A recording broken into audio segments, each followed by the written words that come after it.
Stay tuned in to the hottest breakfast show in all of Africa, Jeff and Jalas on Hot 96. And here joining us live in the studio, the CS for Information and Communications, Joe Mucheru, the young Joe Mucheru. I'm telling who, by the way, was telling us that he worked for 8 years for Google. I'm telling you. Before, boss. The call came. The call came through.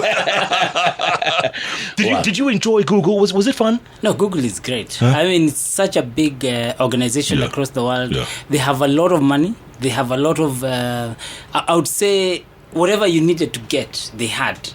Both in terms of technology, you had some of the best people, best brains you're working. So it's a great experience. Do you miss it?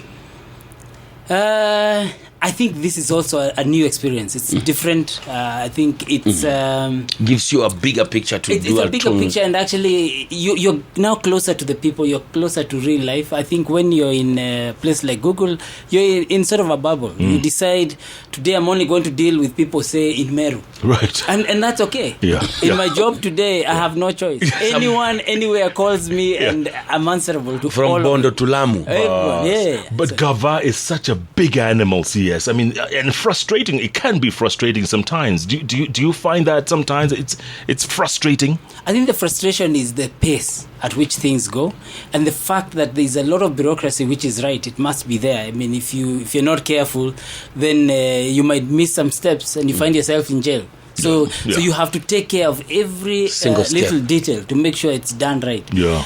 Even in terms of, how you procure things, they take long. Sometimes that's the best thing, but you can't just wake up and decide, this is what we need. And write a check. And we want it. Right. Because you have to go and explain to Parliament how you came up with that decision, who's the owner of that company, and so on. So there are very many rules that you must follow. Protocol.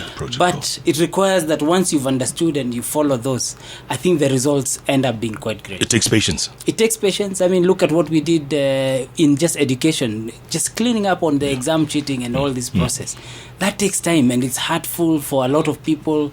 But in the end, when you've made those changes and the country now is recognized well, our educational system is recognized across the world. You can go to many universities now comfortably, even out of Kenya. It's good. It gives you a great feeling. Yeah. I wish we could just accelerate the process and move it faster. Absolutely. Let's talk about licensing. Because you were just telling us, how many radio stations are there in the country? Active right now is about 106.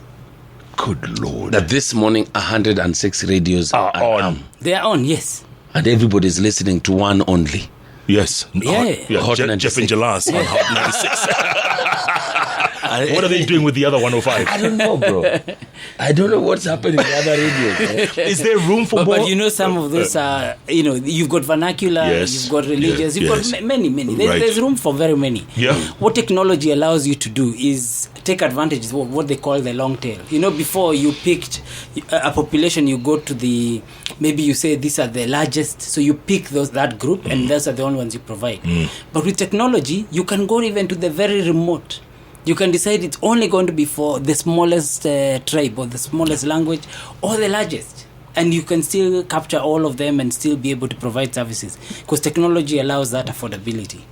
There are radio stations which are also online that people can just listen to, and so there's many different options. There's so many options. Alone hours, you can listen to global stations. Yeah. So right now Kenyans have many options. Choices are there, man. So much. We're spoiled for choice. True. And TV stations, how many? TV stations, we are at about 68 right now. 68 TV stations. 68, yes. And Royal Media has how many? Just 2. Citizen Television and Auto TV. Yeah, is it? And more coming. More coming. Movie TV. 70. Yeah. Is there room for more of those? There's room for more, but I think what's happening is that we need to really sort out our advertising. We need to sort out our audience rating so that we're able to know, if you want to reach 20-year-olds who have done maybe agriculture, where do you find them? So I think that data, that information needs to become clearer, so that then you can see stations specializing and being able to provide these services. Also, some of the stations, the different programs in the stations also are different.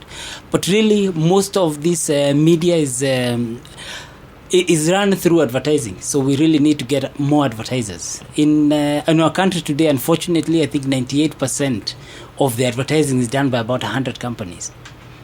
Everyone else really looks at classifieds, and that's about it. I think we need to scale this. We've got over 10 million businesses. We need all of them to be advertising. And spread the wealth. Correct. Yeah. And the wealth is also the information, because advertising is telling people about products, about services, and that educates them. It's actually second to education. Advertising is number 2 education platform in the world, because then every time you're telling people about a new device, a new product, a new service, that's all education. And so we need to see that grow and expand. Many of our businesses don't advertise. Absolutely. This is true. This is true. They just rely on word of mouth. But there's also a lot of advertising now on the net, social media. A lot of advertising. It's not enough. It's not enough, and it's not as targeted as it should be. So people, they just get a subset of their friends on say social media. But social media is not digital advertising. It's just part of it. Digital is even much broader. Google today is at almost $800 billion, the market valuation. They're doing over, I think, 100 billion. So it's huge in terms of business, but here we're not taking it up. Actually, in Africa, we're not taking it up as we should. And yet, it's the bloodline for business. Advertising is actually that key. But we don't do it enough. Did you hear that? 800 billion. This man left that company to come and work here as in Gava. That's why lifestyle audit. I think in his life thing, a lot of things reduced. A lot reduced. Yes. No more private plane, right? Wow. But you would be willing, huh? You'd be first up in line. Yeah, definitely. I have nothing to hide, so let them come. Yeah. Maybe they might complain about Bitcoin, but that's a different conversation. What about it?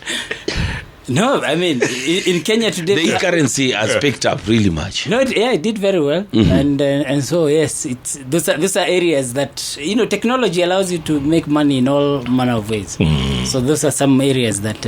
Is it something that Kenyans have not exploited enough? The government, we haven't come up with a clear policy on what we're doing with the digital currencies. There's many people who are already investing and going into that space. The central bank and treasury are working closely to make sure we have the right regulations in place. I recently set up a task force on this blockchain and artificial intelligence that's primarily going to give us a direction that the country can take. But many of these digital currencies are here to stay, and therefore we need to find ways of ensuring people know how to use them. There's a lot of schemes that have come up alongside that are fleecing people of money. So people need to be careful about how they use these new cryptocurrencies, but they're here to stay. And so people need to be studying and understanding how those work. Because one Obed has kept on tweeting that you talk about a company called AIM Global. Do you know it? AIM Global. I don't know it personally, but I've heard of it. So what do they do? You think this is a scam? Tunakulwa kukulwa. Yes, but people should not invest where they don't know. You must understand, even in any market, this is not regulated, and because it's not regulated, don't just invest. Because someone has said something. Verify. You've got connectivity. It allows you to do a lot of research, and you'll see what other people have said about many of these businesses. Moses Ogilo is saying. Ogilo is saying, Bwana CS, why is our technology growing so fast, and the people are remaining unemployed? So I think we need to connect employment, technology, and many of these agendas that we're talking about. So for instance, if we look at food security, which I was talking about earlier, we want to register all our farmers. We want to ensure we know what the farmers are growing or what livestock they have, providing all that information. But we need the businesses and people to now participate in that. So many of the large businesses are asking, so can we find out who's growing sunflower in the country? Today, it's not easy to find out. Actually, sadly, we import on an annual basis 1 billion shillings worth of sun-dried tomatoes from Spain as a country. And we can grow them here. This is part of what we did, as open data. This is part of government. That's part of the data we're seeing. A lot of our potatoes we import from Egypt. Why do we do these things? Yet we can grow them here. We can even dry these tomatoes here. We got warus from Egypt. Yeah. So because here in Kenya we're not able to provide the same potatoes consistently. So many of these businesses that want to give you chips in a certain way, a farmer does a good harvest of potatoes, they produce and they sell, then they move into something else. So the next season they're not planting potatoes. What does that chip shop do? Yeah, they still have to find a place where they'll get these potatoes. So they start importing, from Egypt. Yeah.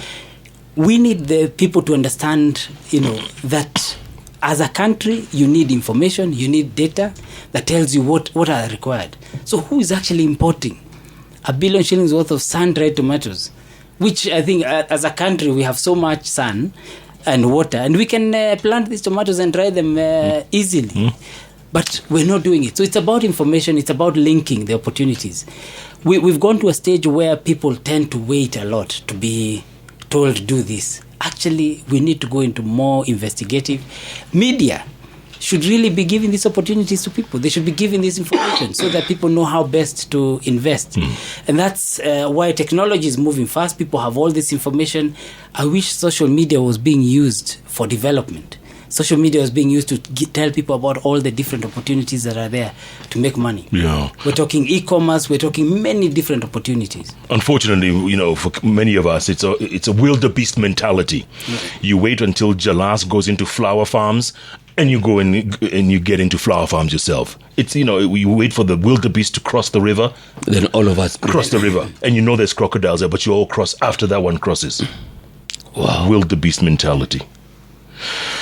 All these iLabs and iHubs and all these things. I mean, we have so much talent in this country. Is it being exploited properly to its full potential?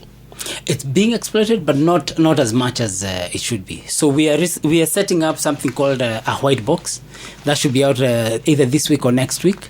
And the white box is a place where if you have innovations, bring them to government. We'll actually look at those innovations, see if they fit in government. If they do, then we'll look at ways of how we'll absorb them. If not, but there are still good opportunities, we'll look at ways of investing so that we can actually grow those business opportunities. So this is a process that is ongoing. So you're calling it a white box? White box. And it's a lab where you come and bring in your ideas, innovations, and we can test. Where is it going to be physically? Physically, right now it's going to be in Pangani. What was a political building, I think we've taken a floor and we're going to put it there. White box. White box. There's a gentleman who invented a drone taxi the other day. Have you seen? I've seen. Have you seen that? Mbetsa, Maurice Mbetsa. So let him. Yeah. So we're having discussions on that. Let him come and we'll look at how to work on that. Because it's what happens today is that if you've got an idea, then you look for who do you know. No, that it should not be about who. And then you have to pay them to connect you to that person. And it's crazy. It's ridiculous. It's just a process. So what we're doing is we're formalizing a place where you can come and bring your innovations so that people know that this is where you go. We're putting in properly trained people who've been across most of government. So they know what most of the ministries require. We've got some academia and some legal people also who are going to be part of this white box. Then it will allow you to come and talk to them, understand what government is looking for. Because if you're going to look for Mucheru, then you'll not find me, and not every Kenyan will find me. But we're putting in a place where you can be able to bring these innovations. But going back to the hubs, if you actually look at many of them, they're now mostly foreign-owned. Yeah. Because the foreigners have seen the opportunities and they've come and taken advantage. Many of our local investors or angels really are still focusing on maybe property. They're focusing on other things. So we need to spend time educating and providing more information. As I said, that is a requirement. Most companies, employ as many people, over 90% of the people, if they list. So if you look at many of the developed world, companies are listed. And that's when they really grow and scale and employ, sometimes tens of thousands of people. In Kenya, we're delisting our technology companies. We're not actually listing more companies. So we need to find ways of ensuring more companies are being listed.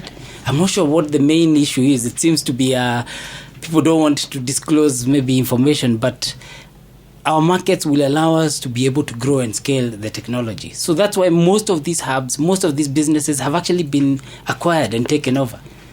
and now are driven externally as opposed to internally. Locally. And there are not that many technology investment opportunities in our country today. As much as we have many innovations, they've not been set up as investments. So there are many people who want to invest, and so we're going to look for ways, and right now we're working on that, how we'll package many of these investments. Maybe most of the employees are running off to work for Google and other outfits. Maybe they're being poached. Peter Nzeki says, kindly ask CS Mucheru about the cyberspace and cybercrime laws, and also about the issue about licensing videos for social media platforms. Okay, so this, so we talked earlier about the cybercrime, computer and cybercrime bill. That is actually in process. What we said is that we went out, we crafted this law, we got the best people in the world to come in. We did public consultation, but in the end, the law is actually tested in courts. And so we're in the process of going through, and you're going to see evolution of the law. So not all the parts have been stopped, but it's in process. And we're going to have and continue to have one of the best laws. Technology is one of the bases of development for Kenya, and therefore we must have the best laws that protect and ensure we're able to grow. We're also bringing in the Data Protection Act, which again should be able to ensure that we're also protecting people's data and so on. So broadly, we are able to ensure that we grow. The idea that we're going to be licensing films, videos, and so on, I think that is not policy. Yeah, so let me not say too much. I think, that. I think Mutua has recently now been moved back to my ministry. So as soon as we have a session, I can come back and update you on that. Dr. Ezekiel Mutua, Mr. PR himself. Harrison O. Otieno wants to know whether there's a website for this white box you talked about. Is there a website where they can go and get more information? Almost launched. It's almost. So they should look out for it, huh? Yes. And it'll be whitebox.co.ke or something. .go.ke. Sorry. Whitebox.go.ke. Stay tuned for that. Someone else wants to know that you invest big in digital currency. You're a big investor. I was. Now I'm not, because I'm in policy. So I divested. Does that mean that you are for it? You believe in it? I do. In crypto? But that's me personally. Yes. So this is not government policy. Right. Yeah. I do. If you look at the trends globally, you're talking already over half $1 trillion of valuation of the 1,200 or so cryptocurrencies that are there. And many countries have accepted them. Many exchanges have come up, and it's actually growing. So it's an area that we need to look into. Actually, the top, I would say, digital currency in the world is M-Pesa. Yes. In terms of the number of customers, we're doing 15 billion a day transactions. 15 billion Kenya shillings per day on M-Pesa.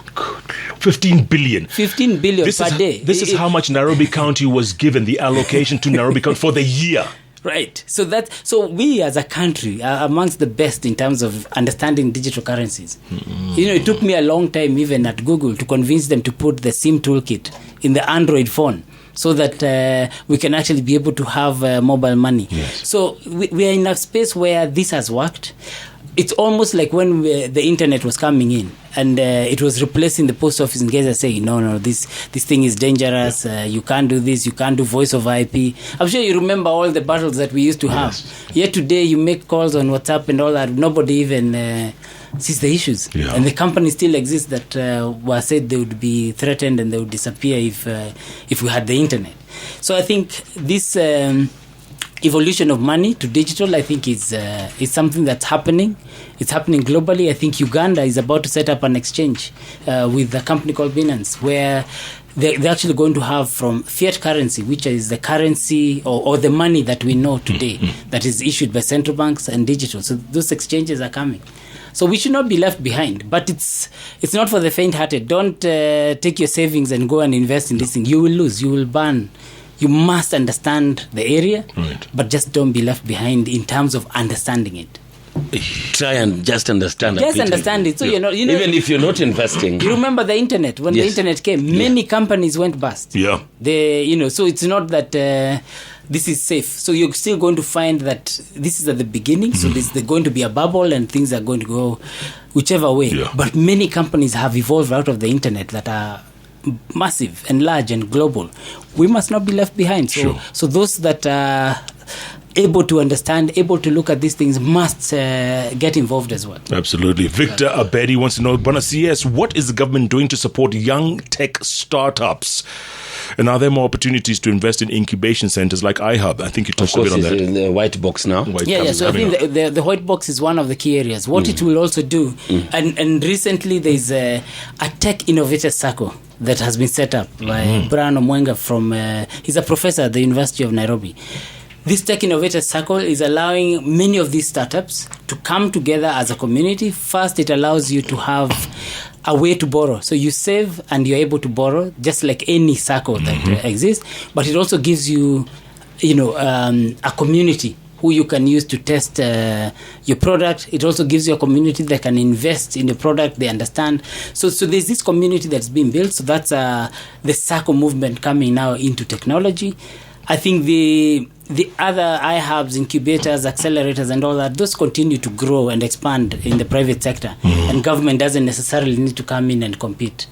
As the president says, we want to grow our country through private sector. Where private sector can be able to do things and to grow things, then that's what we want. Yeah. We don't want to compete with businesses. Finally, when Mark Zuckerberg was in town. Yes. First of all, are you the one who brought him or well, we talked before he came, and yes. What do you mean we talked before he came? Do you pick up the phone and say, hey, Mark, it's Joe?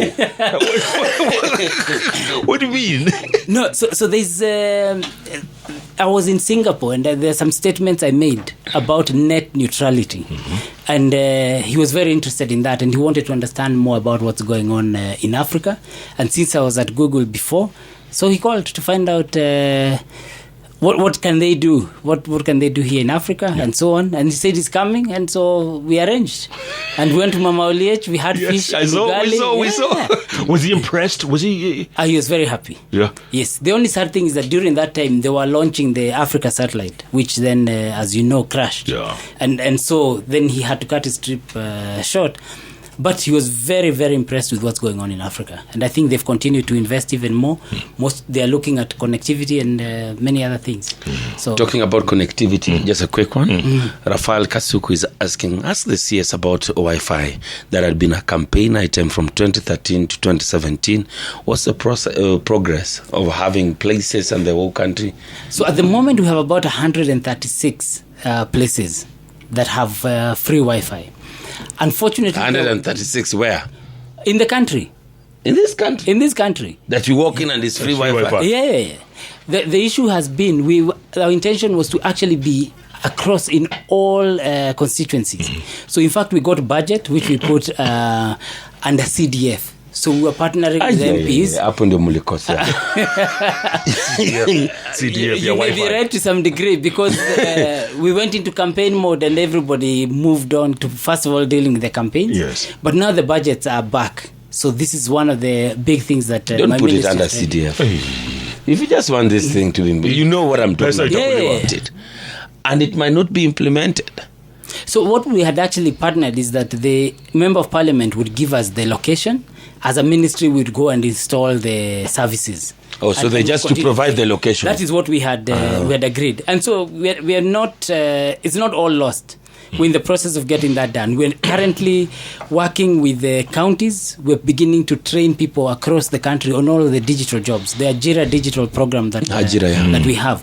It goes alongside with the Wi-Fi. It goes alongside with the connectivity. So this is something that we're working on.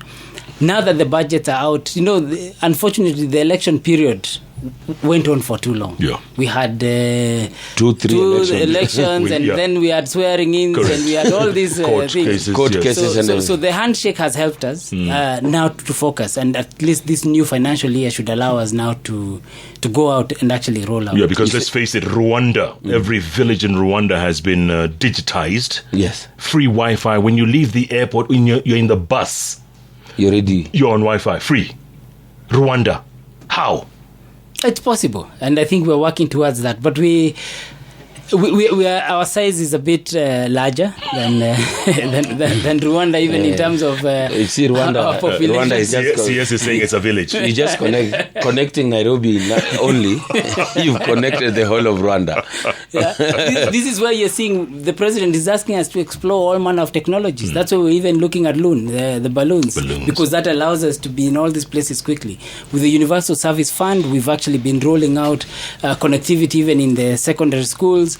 We've got partnerships to roll out the same connectivity in all the primary schools. So there's a lot of activities going on. Yeah. Within a year, if we really just focus on development, there'll be a lot of transformation. Okay, CS, almost top of the hour. You get the final word, sir. Mine is to say that really as a country, we have a great opportunity. The president has set the stage for us.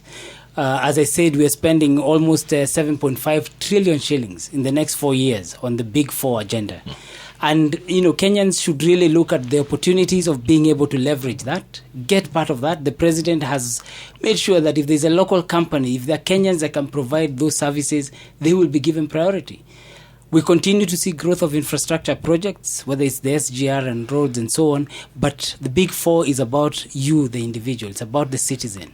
Whether it is jobs in manufacturing, whether it's food security, universal health care, or affordable housing, it's all about the individual.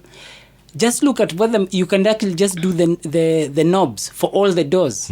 That is huge business opportunity. Or even you do the windows or just specialize.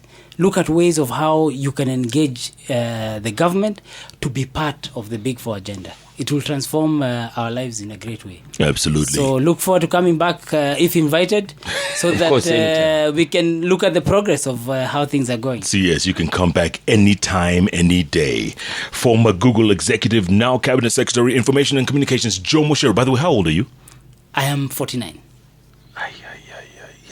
What happened to me, man? What went wrong? I don't know, man. Guy. This is what we call Candid interviews with decision makers.